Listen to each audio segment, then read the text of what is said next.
रात के अंधेरे में समंदर की लहरें तेजी से तट से टकरा रही थीं।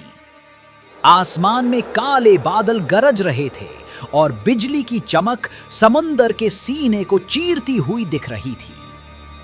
चारों ओर सन्नाटा था, लेकिन तभी समुद्र के गर्भ से एक गूंज उठती है, जैसे कोई हजारों साल पुरानी आत्मा जाग गई हो। एक अजीब सी चीख, एक डरावनी गूंज, और फिर पानी से निकलता है एक विशाल जीव जिसका आकार किसी भी इंसानी सोच से परे है।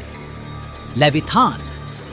लेविथान एक ऐसा है जो प्राचीन ग्रंथों में दर्ज है। बाइबल, यहूदी धर्म ग्रंथ और कई सभ्यताओं में इसे एक समुद्री दानव के रूप में बताया गया है। इसकी लंबाई इतनी अधिक थी कि एक महाद्वीप पर फैल जाए। इसकी सांसें आग उगलती थी और इसकी पूंछ एक ही झटके में जहाजों को निगल सकती थी। कहा जाता है कि लेविथान समुद्र के सबसे अंधेरे कोने में छुपा है, जहां आज तक सूरज की रोशनी भी नहीं पहुंची। अफ्रीका के कॉन्गो जंगलों में एक रहस्यमयी नदी बहती है, जिसके बारे में कहा जाता है कि वहां मोकेले ममेम्बे नाम का एक विशाल राक्षस रहता है। यह देखने में ब्रोंटोसरस जैसा लगता है, एक विशाल गर्दन वाला जीव जो इंसानों को देखकर हिंसक हो जाता है। बहुत से आदिवासी दावा करते हैं कि उन्होंने इसकी गुर्राहट सुनी है और कुछ ने तो इसकी पीठ तक देखी है नदी की सतह पर।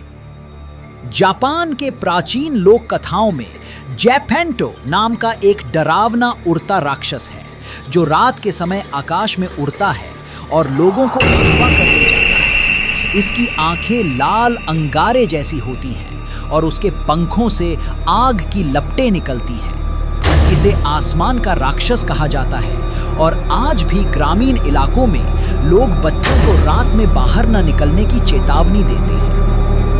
दक्षिण अमेरिका की पहाड़ियों में एक ऐसा जीव पाया गया है जिसे चुपाकब्रा कहा जाता है। इसका नाम स्पेनिश से आया है। बकरी का खून पीने वाला। ये रात के अंधेरे में खेतों में आता है और जानवरों का खून चूस लेता है। लोग इसकी त्वचा को हड्डियों जैसी, उसकी आंखों को चमकदार और आवाज को किसी राक्षसी बांसुरी जैसा बताते हैं। कुछ वैज्ञानिक इसे एक बीमारी से ग्रस्त जानवर मानते हैं। बहुतों को लगता है कि ड्रैकुला केवल कहानियों का हिस्सा है, लेकिन ट्रांसिल्वेनिया की एक गुप्त जगह में कुछ फाइल से ये बात सामने आई कि व्लाद द इम्पेलर, जिस पर ड्रैकुला का किरदार बना था, वो सच में खून पीता था। उसकी मौत के बाद भी कई लोगों ने उसके जैसे एक साए को रात में कब्रिस्तान में घूमते देखा। कुछ लोगों ने यहाँ तक कहा कि उन्होंने खून में लथपथ आंखों वाला जीव देखा है, जो खुद को इंसानी रूप में छुपाए हुए है। इन सारे राक्षसों के किस्से क्या बस काल्पनिक हैं, या फिर वे सच में इस धरती के छिपे हुए हिस्सों में मौजूद हैं, जहां इंसानी आंखें नहीं पहुंच पाई? विज्ञान आज भी इन सवालों का जवाब नहीं दे पाया है, लेकिन एक बात तो तय है, हर कहानी में कुछ ना कुछ सच्चाई होती है। और अगर कभी अंधेरे में कोई साया तुम्हें देखता हुआ लगे, तो हो सकता है वो सिर्फ हवा ना हो, वो हो। रात गहरी होती जा रही है, अंधेरा गाढ़ा हो रहा है, और कौन जानता है, शायद इस वीडियो को देखने के बाद तुम अकेले नहीं